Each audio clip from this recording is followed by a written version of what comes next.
నమస్కారం అండి. This is doctor Krishnamurthy, consultant physician and diabetologist, Aster prime hospital, Ameerpet. నేను Monday to Saturday 10 AM నుంచి 4 PM వరకు ఇక్కడ హాస్పిటల్ అవైలబుల్ ఉంటానండి. ఇవాళ మనము అడల్ట్స్లో ఇచ్చే వ్యాక్సిన్స్ గురించి తెలుసుకుందాం. వ్యాక్సినేషన్ ఓన్లీ పిల్లలకు, పెద్దవాళ్ళకి అవసరం లేదు అనుకుంటారు చాలామంది. కానీ మన డే టు డే యాక్టివిటీస్లో మనం రెగ్యులర్గా వినే వాళ్ళలో 2 టీకాలు ఉన్నాయి. మనం అవి వ్యాక్సిన్స్ అని కూడా అనుకోము. ఒకటేమో మనకు దెబ్బ తగిలినప్పుడు వెళ్ళగానే డాక్టర్ ఇచ్చేది టీటీ ఇంజెక్షన్. ఆ టీటీ ఇంజెక్షన్ కూడా ఒక వ్యాక్సినే. కుక్క కాటు జరిగిన తర్వాత డాక్టర్ ఇచ్చేది వ్యాక్సిన్స్ ఇస్తారు, రేబీస్ వ్యాక్సిన్ ఇస్తారు, అది కూడా ఒక రకమైన వ్యాక్సినే. ఇలానే ఇవి 2 కాకుండా వేరే వ్యాక్సిన్స్ కూడా ఉన్నాయి.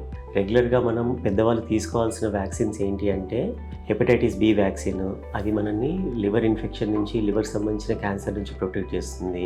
ఇన్ఫ్లుయెన్జా వ్యాక్సిన్, ఇది మనం ఎవ్రీ ఇయర్ తీసుకుంటాము.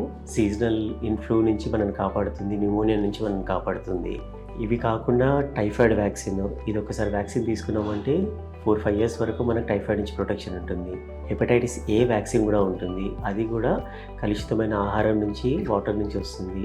ఇది కూడా మన లివర్ని హెపటైటిస్ ఏ ఇన్ఫెక్షన్ నుంచి ప్రొటెక్ట్ చేస్తుంది. ఇవి కాకుండా న్యూమోకోకల్ వ్యాక్సిన్ ఉంటుంది, అది చాలామంది తీసుకోవాల్సిన అవసరం ఉంటుంది, ఎస్పెషల్లీ పెద్దవాళ్ళు. ఇదేమో మనల్ని న్యూమోనియా నుంచి, సివియర్ సెప్సిస్ నుంచి మనల్ని ప్రొటెక్ట్ చేస్తుంది. ఇంకొకటి ఆడవాళ్ళు తీసుకోవాల్సింది, మగవాళ్ళు తీసుకోవాల్సింది, యంగ్ ఏజ్లో కొంచెం తీసుకోవాల్సింది ఏంటంటే హెచ్పివి వ్యాక్సిన్ అంటాము, హ్యూమన్ ప్యాపిలోమా వైరస్ వ్యాక్సిన్. దీనివల్ల సర్వైకల్ క్యాన్సర్స్ని, వెజనల్ క్యాన్సర్స్ని, ఓరోఫారింజల్ క్యాన్సర్స్ని కొన్నిటిని మనం ప్రొటెక్ట్ చేసుకోవచ్చు, వాటి నుంచి మనల్ని మనం ప్రొటెక్ట్ చేసుకోవచ్చు.